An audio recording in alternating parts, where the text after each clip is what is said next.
आज एक पहेली सुलझाने की कोशिश करते हैं।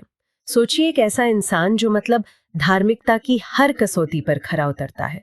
सारे धर्म ग्रंथों से जुबानी याद है, वो हर नियम का पालन करता है, दान पुण्य में भी सबसे आगे है। बाहर से देखने पर तो वो एक आदर्श व्यक्ति लगता है, लेकिन फिर भी एक आध्यात्मिक गुरु उसे गुमराह या मिथ्या दृष्टि वाला कहते हैं।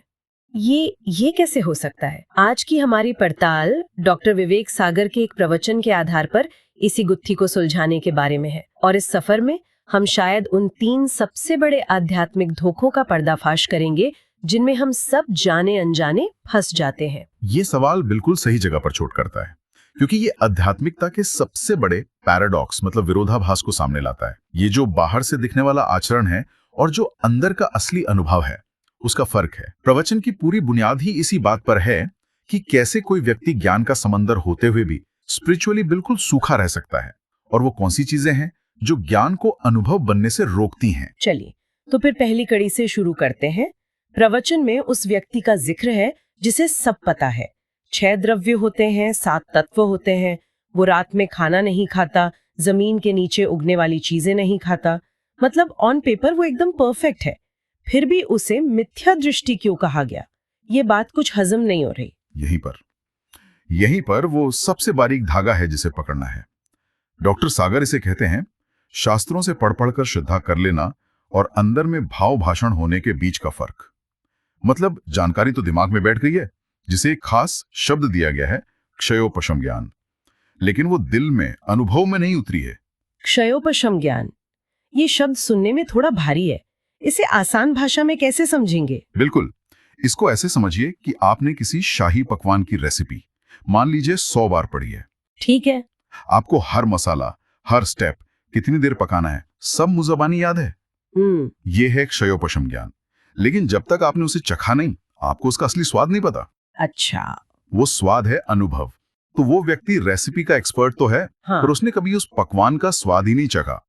उसे अंदर से ये एहसास ही नहीं हुआ कि गुस्सा, लालच, प्यार, नफरत, ये सब तो पकवान के मसाले हैं, और मैं यानी आत्मा तो वो हूँ जो बस इस स्वाद को जान रहा है। अच्छा, तो मतलब वो खुद को मसालों से अलग करके देख ही नहीं पा रहा है। हाँ, वो बस मसालों की लिस्ट रट रहा है। एकदम सही। इसी को कहते हैं कि उसे ये महसूस नहीं होता कि राग द्वेष अलग है और ज्ञाता दृष्टा स्वभाव अलग है। ज्ञाता दृष्टा का मतलब है जानने और देखने वाला। कल्पना कीजिए आप एक फिल्म देख रहे हैं। हाँ, पर्दे पर हीरो रो रहा है, विलेन हंस रहा है। हाँ, ये है राग द्वेष। लेकिन आप जो कुर्सी पर बैठकर बस ये सब देख रही हैं, आप फिल्म से अलग हैं। आप ज्ञाता दृष्टा हैं। जिस व्यक्ति को शास्त्रों का सिर्फ क्षयोपशम ज्ञान है, वो खुद को फिल्म का एक किरदार ही समझता रहता है, ये भूलकर कि वो तो सिर्फ दर्शक है। वाह, ये मोबाइल फोन वाला उदाहरण भी बड़ा कमाल का है जो प्रवचन में दिया गया है कि जैसे मोबाइल में आप भजन भर लो या फिल्मी गाने, मोबाइल को कोई फर्क नहीं पड़ता। वो तो बस एक स्टोरेज डिवाइस है। हमारा दिमाग भी बस वैसे ही हार्ड ड्राइव बन गया है जिसमें शास्त्रों की बातें सेव हो गई हैं, लेकिन अंदर का सॉफ्टवेयर यानी अनुभव वैसा का वैसा है। और इसी से एक बहुत बड़ा पाखंड पैदा होता है जिसपे डॉक्टर सागर ने उंगली रखी है। लोग जिनवाणी यानी शास्त्रों को सिर पर रखते हैं, रेशमी कपड़े में लपेटते हैं, ऊंचा आसन देते हैं, उसकी पूजा करते हैं। हाँ, ये तो होता है। लेकिन जिस आत्मा का वर्णन, जिस ज्ञाता दृष्टा स्वभाव का जिक्र उस किताब में है, उसका रोज अपमान करते हैं, उसे भूल जाते हैं। ये तो वही बात हुई कि कोई हमारे पिता की तस्वीर की दिन रात आरती उतारे, लेकिन जब हमारे पिता सामने आए तो उनकी तरफ देखे भी नहीं। ठीक है, ये समझ आया कि सिर्फ किताबी ज्ञान एक भ्रम हो सकता है। हाँ, लेकिन अगर कोई अच्छे काम कर रहा है, पुण्य कमा रहा है, तो इसमें क्या गलत हो सकता है? हम सब तो यही चाहते हैं कि अच्छे कर्म करें। पर यहाँ कहानी में एक और ट्विस्ट आता है। प्रवचन में पुण्य को खतरनाक बताया गया है, एक जहरीला लड्डू। ये तो पूरी सोच को ही पलट देता है। ऐसा क्यों? ये सुनने में ही चौंकाने वाला लगता है ना? पुण्य यानी अच्छे कर्म का फल जिसे हर कोई चाहता है, वो जहरीला कैसे हो सकता है? डॉक्टर सागर के अनुसार पुण्य सबसे बड़ा धोखा इसलिए है क्योंकि वो सुख का एक भ्रम पैदा करता है। भ्रम? हाँ, जिसके पास पुण्य का उदय होता है, यानी जिसके जीवन में पैसा है, अच्छा परिवार है, समाज में इज्जत है, उसे संसार का असली दुख महसूस ही नहीं होता। उसे लगता है सब तो ठीक है, और जब तक किसी को बीमारी का एहसास नहीं होगा वो डॉक्टर के पास क्यों जाएगा? बिल्कुल। मतलब पुण्य एक तरह का पेन किलर है जो दर्द को दबा देता है लेकिन बीमारी को ठीक नहीं करता। बहुत अच्छा उदाहरण है। ये बिल्कुल एक पेन किलर जैसा है। इसीलिए कहा गया कि पुण्य के उदय वाला व्यक्ति सुखी दिखता है, सुखी होता नहीं है। प्रवचन में इसकी तुलना उस पुरुष से की गई है जो स्त्री का वेश धारण कर ले। अच्छा। वो दिख तो स्त्री जैसा सकता है पर होता तो नहीं है। वैसे ही पुण्यशाली व्यक्ति बाहर से सुखी दिखता है पर अंदर की बेचैनी, बिजनेस की चिंता, सेहत के रोग, रिश्तों का तनाव, वो सब उसे घेरे रहते हैं। वो बस एक अच्छा एक्टर बन जाता है जो दुनिया के सामने सुखी होने की एक्टिंग कर रहा है। और ये जहरीला लड्डू वाली बात वो इसलिए क्योंकि ये लड्डू खाने में बहुत मीठा लगता है। जब तारीफ मिलती है, पैसा आता है तो अच्छा लगता है, लेकिन ये मिठास ये धीरे धीरे आध्यात्मिक मौत का कारण बनती है। ये हमारे अहंकार को और मोटा करती है, हमें दुनियावी चीजों से और मजबूती से चिपका देती है। हम उस आराम के इतने आदी हो जाते हैं कि हमें आत्मा को जानने की जरूरत ही महसूस नहीं होती। हम उसी मीठे जहर में मस्त रहते हैं। बाप रे, ये तो सच में गहरा है। तो अगर अच्छा ज्ञान और अच्छे कर्म भी हमें भटका सकते हैं, तो फिर उस तीसरी चीज का क्या जो आज की दुनिया में शायद सबसे ज्यादा मायने रखती है, मान सम्मान और इज्जत। प्रवचन में इसे भी एक रुकावट बताया गया है। सिर्फ रुकावट नहीं बल्कि एक व्यसन कहा गया है, एक नशा। डॉक्टर विवेक सागर कहते हैं कि मान सम्मान की चाह शराब के नशे से भी ज्यादा खतरनाक है। शराब से भी ज्यादा? हाँ, शराब का नशा तो कुछ घंटों में उतर जाता है, पर यह मान का नशा तो 24 घंटे चढ़ा रहता है। इसके उदाहरण तो हमारे चारों तरफ दिखते हैं। बिल्कुल, प्रवचन में बहुत सटीक उदाहरण है। जैसे वो महिला जो किसी शादी में सिर्फ 4 लोगों से तारीफ सुनने के लिए घंटों तक भारी भरकम साड़ी और गहने पहनकर तकलीफ सहती है। हाँ, ये तो बहुत कॉमन है। उसे चलने में, उठने बैठने में दिक्कत हो रही है, पर वो तारीफ के 2 शब्द सुनने के लिए ये सब झेल रही है। या वो बड़े सेठ जो लाखों का दान तो करते हैं, लेकिन उनकी पहली शर्त होती है कि शिलापट पर उनका नाम सबसे ऊपर होना चाहिए। अच्छा। अगर नाम नीचे लिखा गया तो वो दान वापस ले लेंगे। ये तो अहंकार का पहाड़ खड़ा करने जैसा है। एक बार उस पर चढ़ गए तो नीचे जमीन दिखनी ही बंद हो जाती है। आपने सही शब्द पकड़ा, अहंकार का पहाड़। जब इंसान इस पहाड़ पर चढ़ जाता है तो उसे खुद के अलावा कुछ नहीं दिखता। फिर उसे आत्मा, भेद ज्ञान, ज्ञाता दृष्टा स्वभाव, ये सब बातें बकवास लगती हैं। उसका पूरा ध्यान, उसकी पूरी ऊर्जा इसी में लगी रहती है कि दुनिया से और वैलिडेशन कैसे मिले और तारीफ कैसे मिले।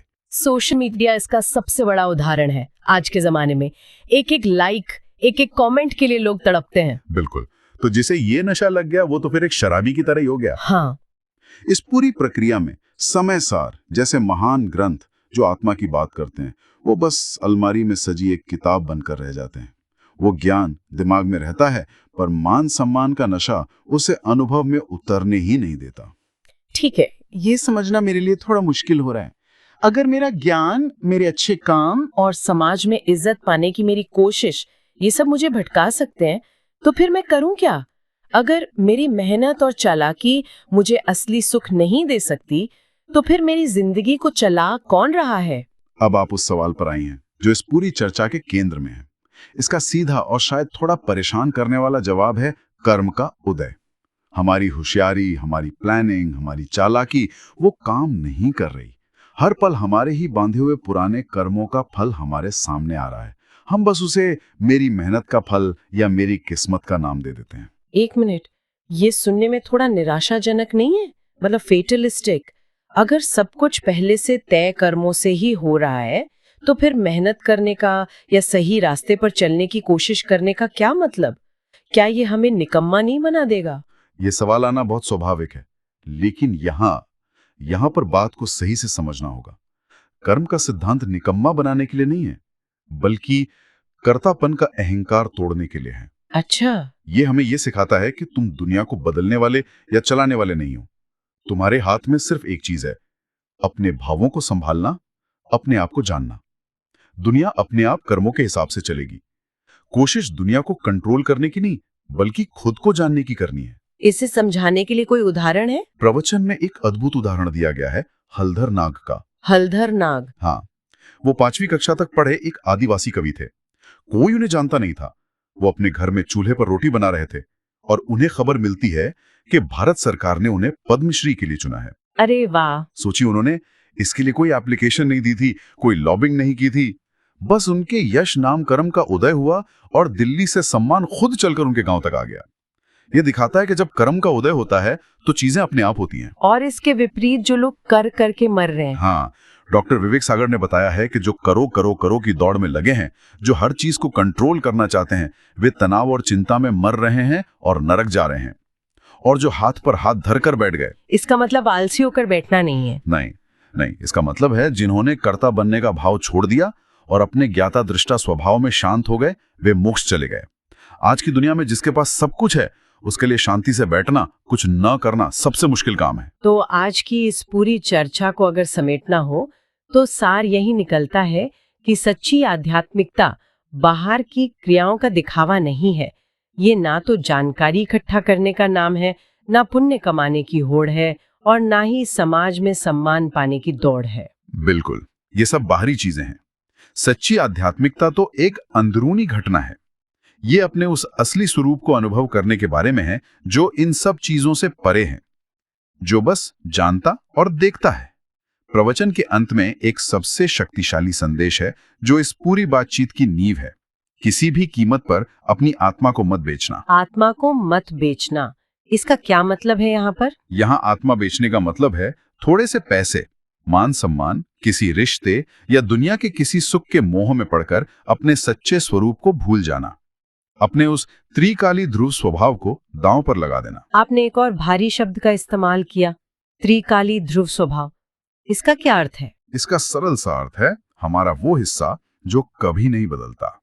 त्रिकाली मतलब जो तीनों काल, भूत, वर्तमान और भविष्य में एक जैसा रहता है। अच्छा। और ध्रुव का मतलब है अटल, परमानेंट।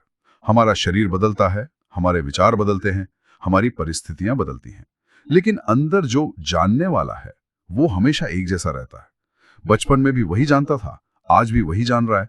बस इसी परमानेंट नॉन चेंजिंग सेल्फ को पहचानना और उसी में टिकना ही आध्यात्मिकता है। जब हम इस स्वभाव को भूलकर बाहरी चीजों के पीछे भागते हैं तो वही आत्मा को बेचना है। तो इस पूरी बातचीत में दो रास्ते साफ दिखते हैं। एक भाग दौड़, अहंकार और बाहरी दिखावे का, जो अंत में दुख की ओर ही ले जाता है, और दूसरा शांति, आत्मज्ञान और अपने अंदर टिकने का, जो मुक्ति की ओर ले जाता है। बिल्कुल। और यहीं पर हम अपने श्रोताओं के लिए एक सवाल छोड़ सकते हैं। आज की दुनिया में जहां हर कोई कुछ खास बनने की, एक अलग पहचान बनाने की दौड़ में लगा है, वहां बस सामान्य रहने में, एक गुमनाम दर्शक बने रहने में कैसी शांति और कैसी असली शक्ति छुपी हो सकती है, इस पर सोचिएगा जरूर।